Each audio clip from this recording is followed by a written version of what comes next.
Hello students, welcome to your English class. Today I'll be doing the story Weathering in the Storm of ersama. Now this is about the hardship faced by the people who lived in the Orissa coast. It will tell us about the condition of how the people are affected when a storm hits a place. How the inhabitants they face the trouble. Now the story has been set against the background of the storm that hit Orissa coast in October 1999, which killed thousands of people and caused untold suffering among people. So it is about the super cyclone. Now the main protagonist of the story here is Prashant, who lived in a village, in a coastal village of Orissa. He visits one of his friends when the Orissa coast was hit by the super cyclone. So let us read the story. The cyclone that hit Orissa in October 1999 killed thousands of people and devastated means destroyed, hundreds of villages. For 2 fearful nights, Prashant, a young man, was marooned. Marooned means a person who has been cut off from the mainstream of society. Especially a person, we say a person is marooned when he is forced to live in an island, away from his family. There is no one else there, so he is all alone. So Prashant was marooned on the roof of a house. Right, so somehow he was saved. He took shelter on the roof of a house, and he was marooned. He was cut off from the mainstream society due to the super cyclone. On the 3rd day, he decided to go to his village. On the third day after the storm hit, he decided that he would go to the village. Did he find his family? On 27th August 1999, 7 years after his mother's death, Prashant had gone to the block headquarters of Ersama, a small town in the coastal Orissa, some 18 kilometers from his village, to spend the day with a friend. So it was on 27th October 1999. It was 7 years after his mother's death. Right? He left his village and he went to the block headquarters of Ersama. Now this block headquarters of Ersama is a small town in coastal Orissa, and which was 18 kilometers away from his village. And he went there why? To spend a day with his friend. In the evening, dark and menacing means dangerous, something that threatens, storm quickly gathered. Winds beat against the houses with a speed and fury that Prashant had never witnessed before. So there was the wind was so furious, so fast, that Prashant had never seen such a fast and furious wind before.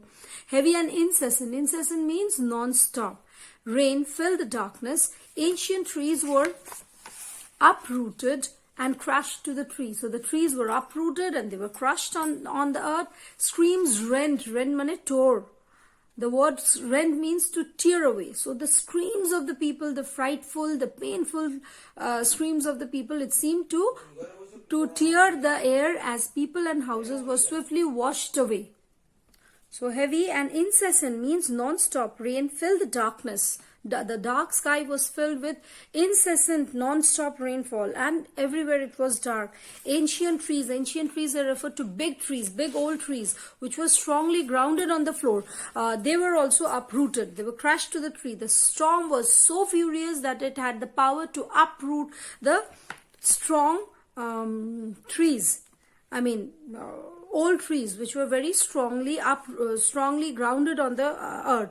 Screams rent the air as people and houses were swiftly washed away. So people started shouting, screaming out of pain and fear, and everything was washed away very swiftly. The angry water swirled into his friend's house neck deep. So Prashant was in his friend's house, and the angry water, it swirled, it moved, it came inside Prashant's friend's house in a swirling movement, and it was all neck-high water. The building was of brick and mortar and was strong enough to survive the devastation of wind's velocity of 350 kilometers per hour. So It was a strong building. Somehow it survived the devastating means something that devastates, destroying, something that has the power to destroy everything. It was able to survive the devastation of the wind, which blew with the velocity of 350 kilometers per hour. But the cold terror of the family grew with the crashing of the trees. So the family was extremely scared. The cold terror grew with the trees crashing that had got uprooted and fallen on their house, sometimes in the middle of the night. So in the middle of the night, the trees got uprooted and fell on the roof of their tree, damaging its roof and walls. The crate's destruction wrought by the cyclone and the surge. Surge means the swelling of water. So the destruction which was brought about by the cyclone and the swell of the water of the ocean continued for the next 36 hours. Constantly for 36 hours, the sea surged high. Although wind speed had reduced somewhat by the next morning. After the storm passed away, the speed of the wind was reduced to a little extent, but the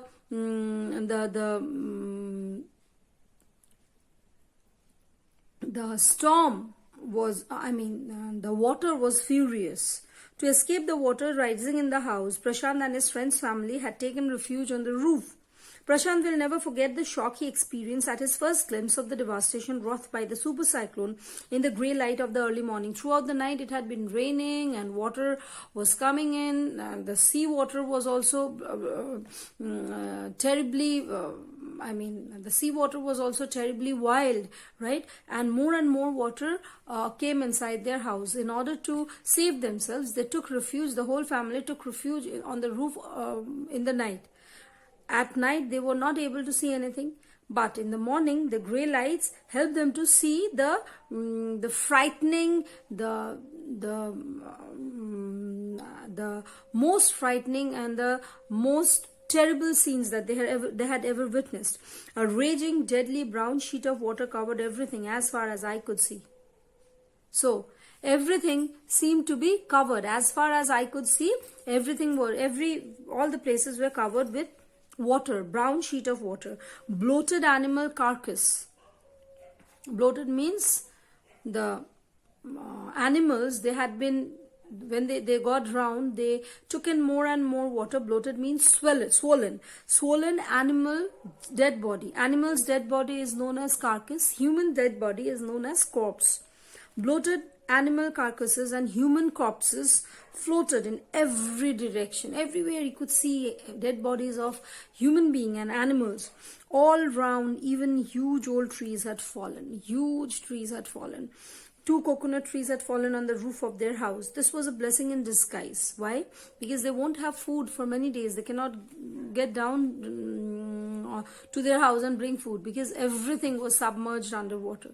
So when they found the coconut tree had fallen on the roof, that was a blessing in disguise. At least they could survive on the fruit of the trees, right?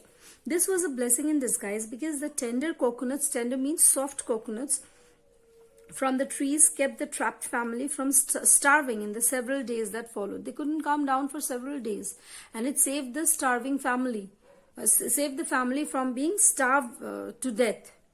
For the next 2 days, Prashant sat huddled with his friend's family in the open on the rooftop. So on the rooftop, they sat huddled. It was raining incessantly, cold. They were shivering, but they had no way to get down. They froze in the cold and incessant rain. The rainwater washed away Prashant's tear. Even the tears could not be seen. Rainwater washed away Prashant's tears. The only thought that flashed through his mind was whether his family had survived the fury of the super cyclone. Was he to be bereaved once again? Now he says he does not know whether his family was alive or not. Now he kept on thinking. The only thought that haunted Prashant's mind was whether he would find all his family members alive or not. Whether or not he would be bereaved. Bereaved means a person whose close, near and dear ones died. He says whether he was to be bereaved once again because he has already lost his mother, and this time he does not know whether he would lose any of the other family members or not. Now, 2 days later, which seemed to Prashant like 2 years, the rain ceased. Rain ceased means the rain stopped somehow, and the rainwater slowly began to recede. Recede means to go back, right? Prashant was determined to seek out his family without further delay, but the situation was still dangerous, and his friend's family pleaded, means requested, with Prashant to stay back a little while longer. They asked him to stay with their family a little while longer because the situation was still dangerous. Though the rain had stopped and water was receding, yet it was dangerous. But Prashant knew he had to go. He equipped himself with a long, sturdy stick and then started on his 18 kilometers expedition back to his village through the swollen floodwater. So he had to walk 18 kilometers. There was no mode of transport, no conveyance, nothing. He had to walk all by himself. He took a sturdy means strong stick and started his journey. It was a journey he would never forget. He constantly had to use his stick to locate the road to determine whether the water was most shallow. So he used the stick to find out where the water was shallow. Where the water was shallow means not deep, right? And at places it was waist deep. There was few places where the water was very deep, and at places it was waist deep. The progress was slow because of the water. He was walking against the flow of water. His friend's house was near the coast and his village was a little far away from the coast. So water was receding back. That is, water was flowing from Prashant's house, from near Prashant's village towards the coast. That is, from where he had started his journey. So he had to walk against the current of the water. At several points, he lost the road and had to swim. After some distance, he was relieved to find two friends of his uncle who were also returning to their village. They decided to move ahead together. So it was decided that all of them would move ahead together. He got a few acquaintances of his, and they decided to walk together. As they waded through the water, waded means swam, almost swam through the water, the scenes they witnessed grew more and more macabre. Macabre means dark and frightening, right? They had to push away many human bodies, men, women, children, and carcasses of dogs, goats, cattle, that the current swept against them as they moved ahead. So as they were moving ahead, the current was sweeping away the dead bodies. It was very difficult for them. Human dead bodies and animal carcasses, all were floating, right? It was a terrible scene. In every village that they passed, they could barely see a house standing. Everything was devastated. They could not see even a house standing there. Prashant now wept out loud and long because there was a ominous thought in his mind that perhaps all his family member has died. He could not see any of the house erect. He was sure that his family could not have survived this catastrophe. Catastrophe means danger, destruction. Eventually, Prashant reached his village, Kalikuda. So, Kalikuda was the name of Prashant's village. Finally, after walking 18 kilometers, he reached his village, Kalikuda. His heart went cold. Where their home once stood, there were only remnants of its roof. So there was nothing called house. Only the roof was remaining. The wall had been completely shattered. Some of their belongings were caught mangled. Mangled means they were tied. They couldn't flush away with the water. They got caught up and twisted in the branches of the trees just visible above the dark waters. Young Prashant decided to go to the Red Cross in search of family. As you know, Red Cross is the society which provides shelter to people during natural calamities or also during war. So he went to the Red Cross camp, right, where the survivors had taken refuge. He thought that perhaps his family would be there, safe and secured. Among the first people he saw in the crowd was his maternal grandmother. Weak with hunger, she rushed to him, her hands outstretched, her eyes beaming. It was a miracle. So her maternal uncle was very happy to see him. She rushed towards him with her eyes beaming and her hands outstretched. They had long given him up for dead. Quickly, word spread that his extended family gathered around him and hugged him tight in relief. Prashant anxiously scanned the motley. Motley means colorful, battered group. His brother and sister, his uncle and aunts, they all seemed to be there. So very quickly he scanned the people who had gathered there and he found that everyone was there.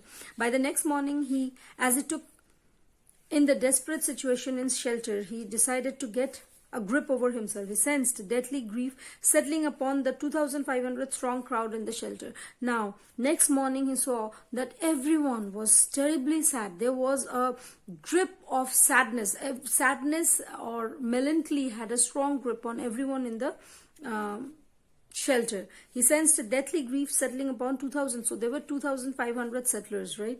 Strong crowd in the shelter. 86 lives were lost in the village. All the 96 houses had been washed away. 96 houses had washed away. 86 people were killed. It was their 4th day at the shelter. So far they had survived on green coconuts. But there were too few to go round such a tumult of people. So far they had been surviving on green coconut, but there were too few to go around such a tumult of people. So tumult means confusion. There were very few people who could leave this confusion and go in search of coconuts. Prashant, all of 19 years, decided to step in as a leader of this village, if no one else did. He organized a group of youth and elders to jointly pressurize the merchant once again to part with his rice. So there was no food left. So he stepped in as the leader, right? He made a group which was supposed to pressurize the merchants to give up their rice. This time the delegation succeeded and returned triumphantly. So as they went there, as they pressurized the local merchants, they got some rice and they returned triumphantly, means victoriously, wading through the receding water with food for their entire shelter. No one cared that the rice was already rotting. So the rice was already rotting. For 3-4 days it had been raining and the rice were all soaked with water. So no one cared for that. Branches from fallen trees were gathered to light a reluctant and slow fire. Fire was also reluctant and slow. It won't burn. On which to cook the rice. For the first time in 4 days, the survivors at the cyclone shelter were able to fill their bellies. His next task was to organize a team of youth volunteers to clean the shelter of filth, urine, vomit and floating carcasses, and to tend to the wound and fractures of the many who had been injured. So his next work, once he procured rice for everyone, his next task was to collect, to make a group and clean the shelter of all the filth, urine, vomit, dead bodies, everything, and also to tend to the wounds of the people. On the 5th day, a military helicopter flew over the shelter and dropped some food parcel. It then did not return. The youth task force gathered empty utensils from the shelter. Then they deputed the children to lie on the sand left by the waters around the shelter with their utensils on their stomach to communicate to the passing helicopters that they were hungry. So on the 5th day, many military helicopters came and they dropped few food parcel. It was not enough for everyone. People were still hungry. So it was decided that so the children were brought out and empty utensils were also brought. Empty utensils were kept on the stomach of the lying children to communicate the message that they were hungry and they needed some food. The message got through, and after that helicopters made their regular rounds of shelter, airdropping food and other basic needs. So they were successful in their motive. The people in the helicopter, they understood that the people needed food, right? And every day they would come with fresh food. Prashant found that a large number of children had been orphaned. He brought them together and put up a polythene sheet shelter for them. Women were mobilized to look after them, while the men secured food and materials for the shelter. Now, he also saw that many children had been orphaned. Their parents were killed, right? So the women were mobilized to take care of these children while the men went out in search of food. As the weeks passed, Prashant was quick to recognize that the women and children were sinking deeper and deeper in their grief. He persuaded the women to start working in the Food for Work program started by an NGO, and for the children he organized sports events. He understood that everyone was sinking in gloom. They had lost their near and dear ones. They had lost their homes, they had lost their property. Nothing was left in their house. For them. So they were sinking in gloom. So Prashant organized sports activities for children, and he also started encouraging the women to work in Food for Work program so that they can earn some food while working. Prashant engaged with other volunteers in helping the widows and children to pick up the broken pieces of their life. The widows, the people who had lost their husband, their life was broken. Similarly, the children who has lost their parents, their life was also broken. So he organized a group where, he encouraged the widows to take care of the children, and bit by bit, their broken life gets arranged once again, right? The initial government plan was to set up institution for orphans and widows. However, this step was successfully resisted, as it was felt that in such situation children would grow up without love, and widows would suffer from stigma and loneliness. So the government was trying to make separate shelters for women and children. Now this was stopped. Why? Because the people thought that if the widows were left in a different place, right, they would be stigmatized. They would live a life of loneliness, sadness. And if the children were left alone, they would also not get anyone, no parents. So they wanted the children to grow up among their near and dear ones, among the people whom they know, among the members of the village. Prashant's group believed orphans would be resettled in their own community itself, possibly in their new foster families made up of childless widows and children without adult care.